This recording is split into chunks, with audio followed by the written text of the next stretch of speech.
And this is Make It Make Sense. And I am Big T. And this week's guest, we got Charles Famosa, one of my favorites online. And just been dying to have you on, brother. Thank you for joining us today. How you doing? I'm great. I'm very excited to talk to you finally. Thanks for that introduction. I think as time has gone on, we've all kind of found our own kind of niche, and we've started to help the world wake up, and I think I was always hoping for someone in New York to do this, and because New York comes up more than most cities, and my research has been ongoing. I mean, I've quietly been doing research since 2020, but I haven't started kind of communicating with anyone until sort of like 2024, maybe 2023.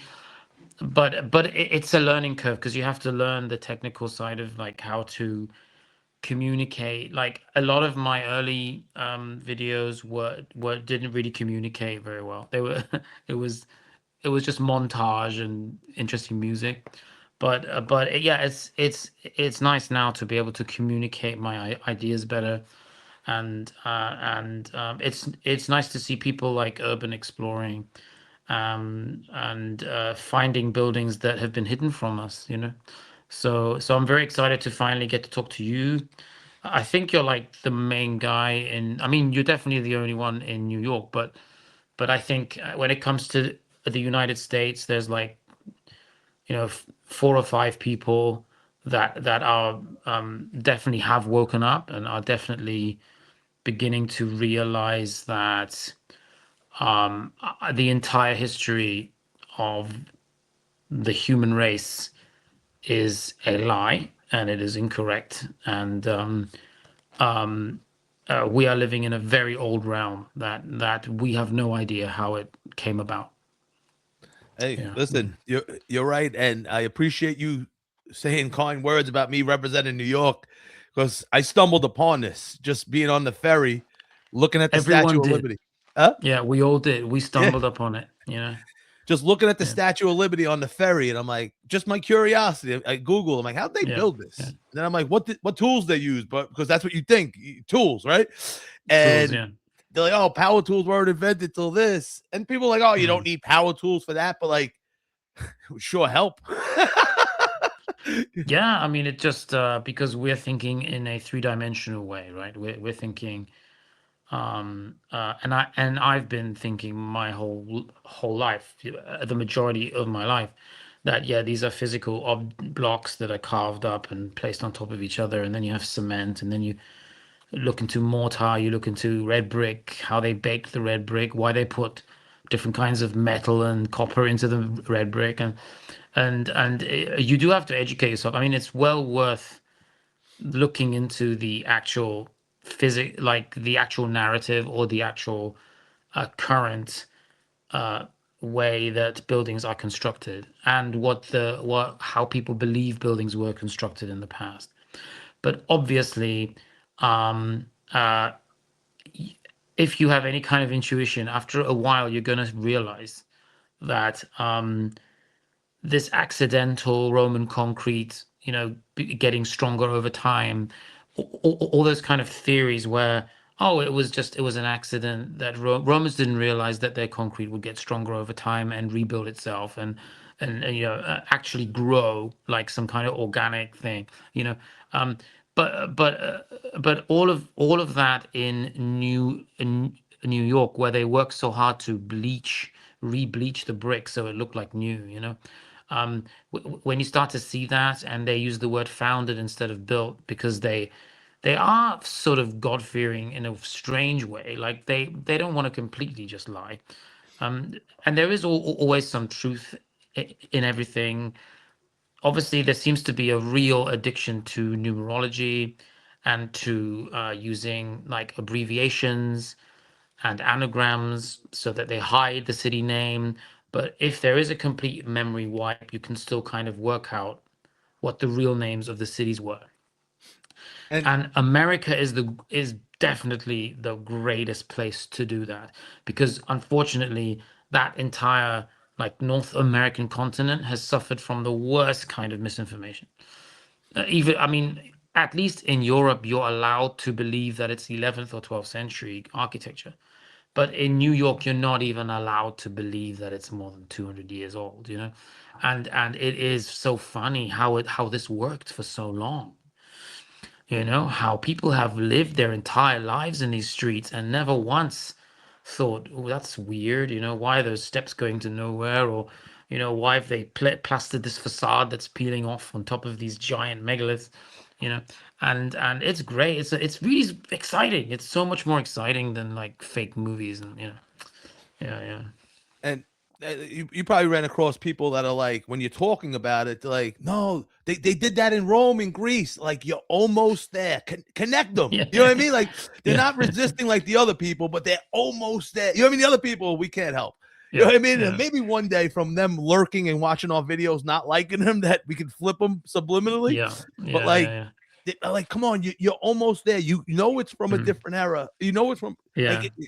but then we built it to replicate it. Just come on, man. Like, at at a certain point, yeah, you do kind of wonder, you know, why is everybody emulating the same, you know, architectural style? Why, like, no matter where they are, they're always trying to emulate the Moors or the Romans or, and it's yeah, I mean, yeah, but how many people actually travel just to record architectural,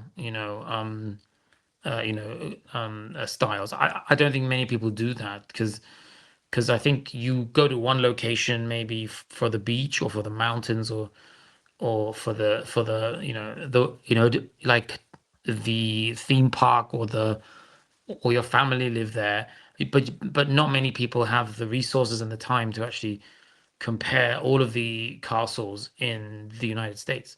And and somehow some people still actually believe that none of these are castles, that they were all just millionaires with too much money and time who wanted something to look like a Spanish palace or and I think they invented all of these names of the architectural styles this is revival, or this is rococo, or this is art deco or art nouveau.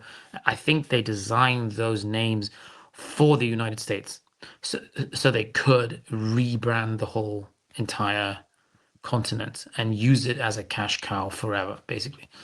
Because I think even today you could argue that the United States is not actually a country. It's a corporation that is probably ruled by another country, another empire.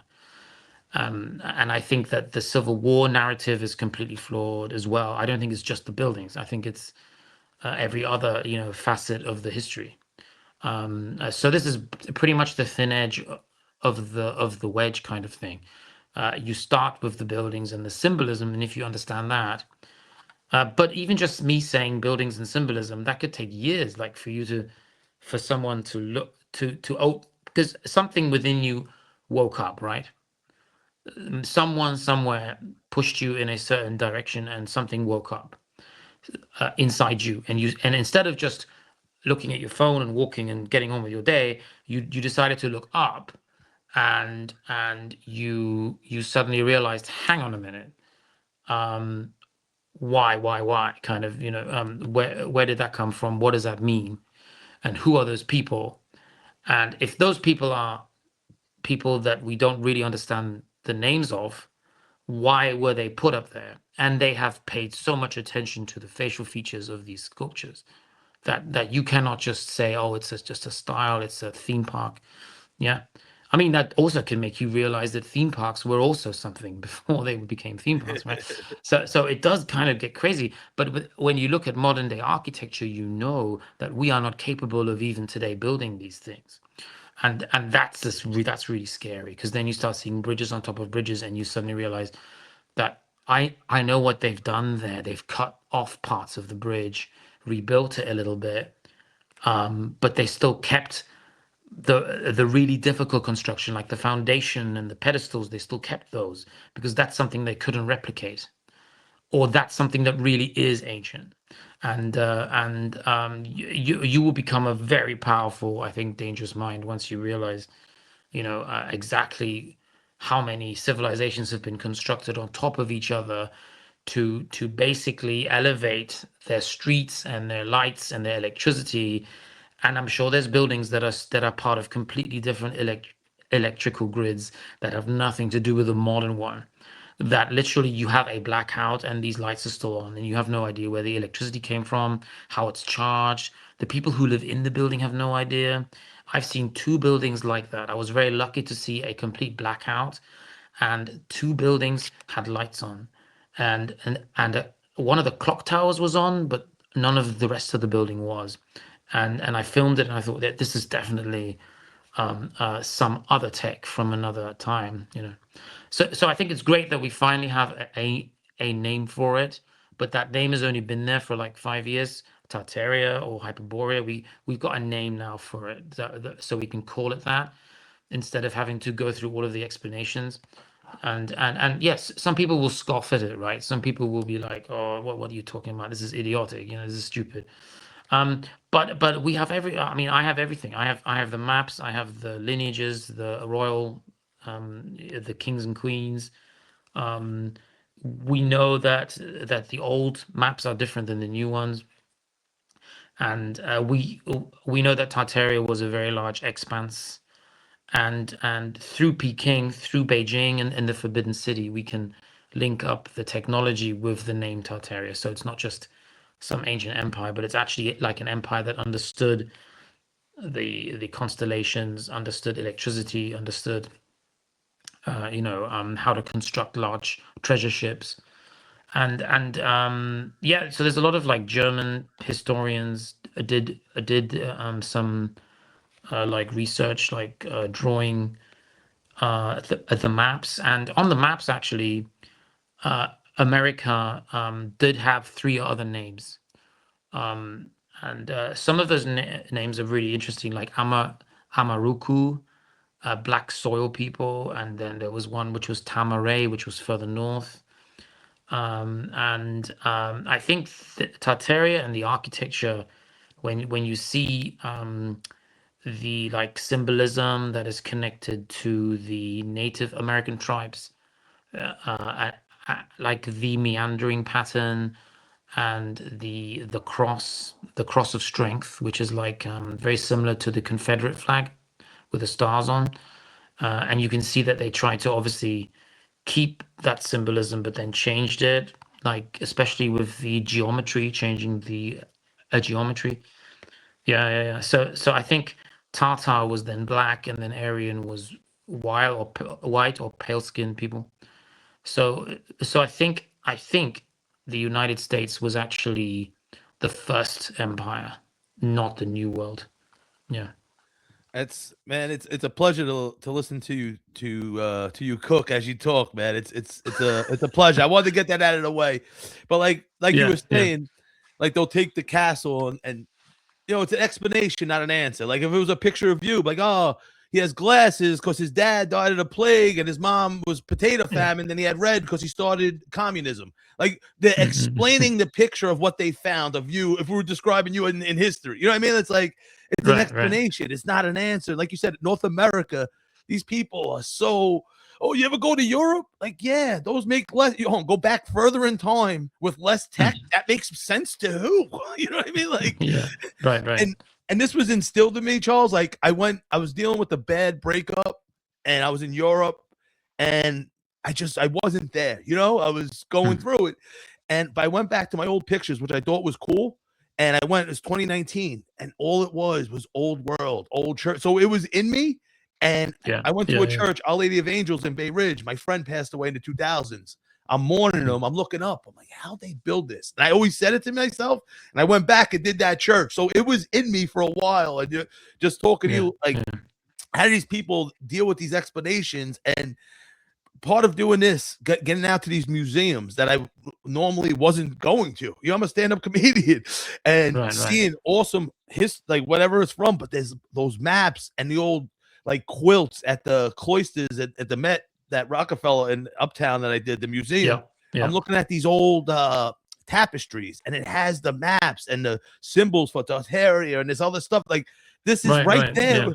You go to the museum, you just look, but you don't absorb it. I don't know, like, and you deal with this from social media. Like you put something about lions, and people are like, no, that's a water fountain. I'm like, I know, but there's a lion face. I'm not questioning the fountain. I'm questioning the lion. You're in the Yeah. museum. You Yeah. see these tapestries from the 1600s. Like it's not. I think we're too brainwashed with Game of Thrones, where they, oh wow, this is cool. This is like from a movie I know. Like no, this is real life. Look at it, Yeah. absorb it, Yeah. and put the pieces together. You know? Yeah. Yeah. Right. I mean, it is putting it together, but yeah. I mean, uh, you do kind of end up trying to connect with the symbolism, but we also have the modern day brainwashing of thinking that language is the only way to communicate. So we're looking for like numeric symbols, right? But in the past, uh, there wasn't a set kind of language for each kind of country like there is today. It's been very simplified, the world now. We have like a flag, which in many instances has nothing to do with the origin of the nation or the people. So we have these simplified, childish kind of colors, like Belgium is black, yellow, red, and then Germany is black, yellow, red, but it's the other way, and uh, and I think that there are clues in even flags. So you have like crosses because that's a very specific lineage, but we don't understand that symbolism, so we don't know that Mexico belongs to Italy. We have no idea that actually the Orsini family still owns Mexico today, and Colombia is owned by the Colon family, and Columbus, that fake story of Columbus, coming to the United States, discovering the New World, that is the narrative to give them ownership. So they remove the history of the people who live there so that they lose the connection with the land. It's all about land. It's always been about land. So for example, if the Colon and the Orsini can claim land in Mexico and North America, then they also have to therefore remove the Creek Indian connection to their land, right? Otherwise, they can't have that land, right? So the Creek Indians have been removed from that land, and a new Creek empire, the Greek Empire, was set up with a fake narrative in Europe. Can you see what I mean? Yeah. So you remove the true Greek people and their history, their etymology, and then you place them into Europe, a small country that you can control. The same with the Moors. The original Morocco was almost all of North America. I mean, that's the four-headed river system. That's where the gopher wood tree grows. That is the Confederate flag, is the original Moorish flag, but nobody knows. Nobody knows. So you've got to look into the etymology of where does that flag come from. Well, black swarthy people used to carry a backpack that they made themselves where they strapped all their tools in for hunting and gathering that had that cross sign on it. That's the origin of the Confederate flag. And I have really old pictures that I can show you from like 16th, 15th, 14th century. So that cross is actually the Native American cross. So today actually it's associated with the complete opposite. It's like associated with racism, right? So if you take the story away and you make everyone believe, for example, when it comes to Italy and Mexico, you make everyone believe that Europe conquered Mexico, when it was actually that Europe became a colony of the Moorish Empire, which was America, Tamare. Awesome. Yeah, And that's a rabbit hole though that I've been down for a while. But yeah, I mean it's easy to say it, but if you look into it yourself, I guess with everything it's going to be like that, right? So yeah, so you have, are these African slaves or are they Native Americans that have been, you know, indoctrinated to believe for many kind of generations that actually they were slaves that came over on ships, but they don't know what the names of those ships were, those slave ships. I think There's only one or two that I've found, which is I think the Amistad maybe. Yeah. But no, it's physically impossible for those people. I mean, if you look at the number of people that are of a black swarthy complexion in the United States, that think that their cities were built by the white Europeans, by the Italian, Irish. That's why looking at these buildings is something that not many people have done, because they've been brainwashed and peripherally manipulated into not doing it. So when someone then does it, when one of the sheeple kind of just looks up and changes their perspective, which is exactly what you're doing, which is exactly, I think, what we're supposed to do in the age of Aquarius, to be honest. Yeah. It does freak people out. But you're on top of this. You know now, I think, a lot of the symbolism. Have you started looking into the symbolism? Yeah, a little more, and I'm Yeah. learning. I'm learning and Yeah. talking to people like you, and it's weird that I said this to another comic on a podcast, one of my good friends. I was just like, we were talking about race, and it came up, and this is before I was doing this, and I'm like, just like the legit, besides the logistic aspect, I'm like, I don't know, like, like it would take generations for if people came from Africa. I know there's different shades of African people, but like to get here, and Yeah. I'm telling him he's from the Bronx. I'm like, you don't look like some African people that other comics I know, and I know it's a generalization, but it was like me thinking, like, I'm like, I think you might have been here first, Lawrence. I was telling my buddy, and the more you dig, like one of the first ones I did was Woolworth Building. I went looking for gargoyles. Yeah. And I'm like joking because I didn't know what I stumbled across. I'm like, hey, what is that? Biggie, Statue of Liberty? And it went off because it's like, no, that's Indian people and black people on the building. Like, no, that's the architect, that's the designer. Like, no, it's saying those are the people that were here. You know what I mean? And like that opened my eyes because that was millions of people. It's a big sample size, Charles. You know what I mean? Like that responded. Yeah. And even like I thank you for following me and supporting my page like I often. And Yeah. there was a New Jersey Bell in Newark, and it had all these people, somehow phone operators in the 20 look, but they look like they were from not America, probably Africa or so Egypt. You know what I mean? Like you can see like blatant cornrows. You know what I mean? Like, and people were just like, the oh corners yeah. are important. Yeah. Oh yeah, that's my grandpa Bill. Like, no, it's not. You know what I mean? Like, come on. It clearly doesn't look like people who they saying was here. And if like, and come on, then from there, how people of that shade were treated in 1930. They wouldn't put them on a building. They would probably do something worse to them from a building. You know what I mean? Yeah, like, they would. I mean, if that was built at that time, when there was real hardcore segregation. I mean, people weren't even allowed to sit in the front of buses. It was pretty insane. I mean, there were shops that you couldn't go into. I mean, if that would have even been constructed at that time, getting funding for that, not having someone sabotage the whole construction project. I yeah, mean, yes, no. So yeah, obviously. So I mean, but as logical and as kind of almost obvious as that might seem to you and me, um, we are trying to tell people that they've been fooled, and for some reason, human psychology, survival instinct, I don't know why, but it's harder to convince somebody they've been lied to than it is for them to to continue down that road and just be completely ignorant of everything. And I don't know why. I mean, they shouldn't be attacking you. They should think about it logically and think, but actually, this guy is the one helping me. This guy's the one helping me finally understand for the first time in my life where I am actually living. And it is like the Matrix. Like red pill, blue pill. Like it would be good to say, do you want the red pill or the blue pill? Can you see the reference? Can you see the reference? yeah, Like this is like I don't know. Maybe there's some kind of like seminar where you can kind of make that easy for people to understand. But a friend of mine, Guy Anderson, tried to do that. Tried to have a seminar, and he was discussing like this is legitimately how people were picking up babies that they did not birth in these world fairs, and these could have been cloned, and these are what they look like, and someone just shouted out at him that's racist. Like what? Like how? What are you talking about?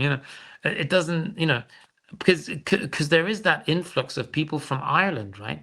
So we're told, oh, there's a potato famine and they came from Ireland. And I'm starting to realize that no, maybe they didn't come from Ireland. Maybe the slaves didn't come from Africa. Maybe all of these people are those native Tartarians, the black and the white together, where there was a one world government already, where Klaus Schwab isn't coming up with some new idea. This already happened, and we achieved the greatest things in the history of the human race when we were all unified, when there was this Tatar, black soil people and the Aryan Caucasus Asian people. And maybe when we unified in America because that was the first place where humans built civilization, right? So I don't know if you know about the theory of the Garden of Eden being in California or Florida, or yeah, but because there are a lot of those theories, and the four-headed river system, that the Mississippi was actually the real Nile, and the oldest pyramids are actually in America, because there are no pyramids in Africa.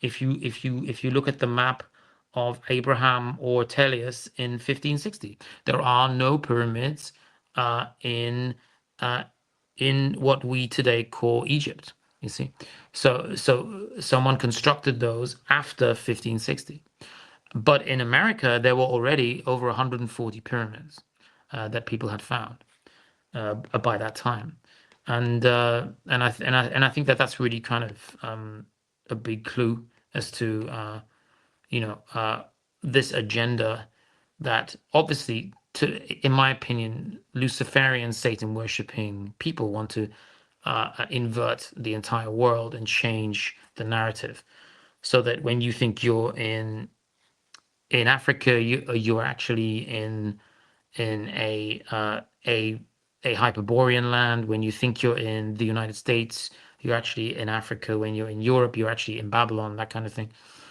So maybe all of the meaning has been inverted, and now we prescribe all these great etheric charging energy stations to some kind of faith or religion, be it like Orthodox Christian or Catholicism.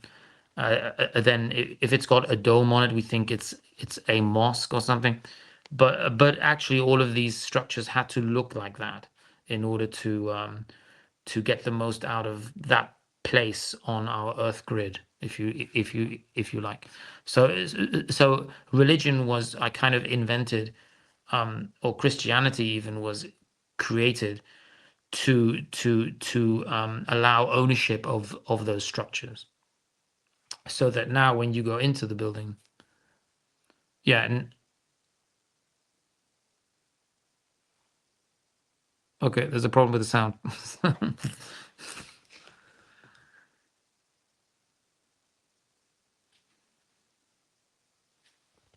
Ooh,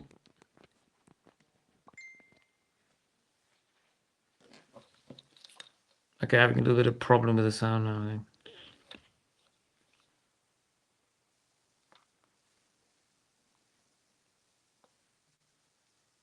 Okay, I can't hear you.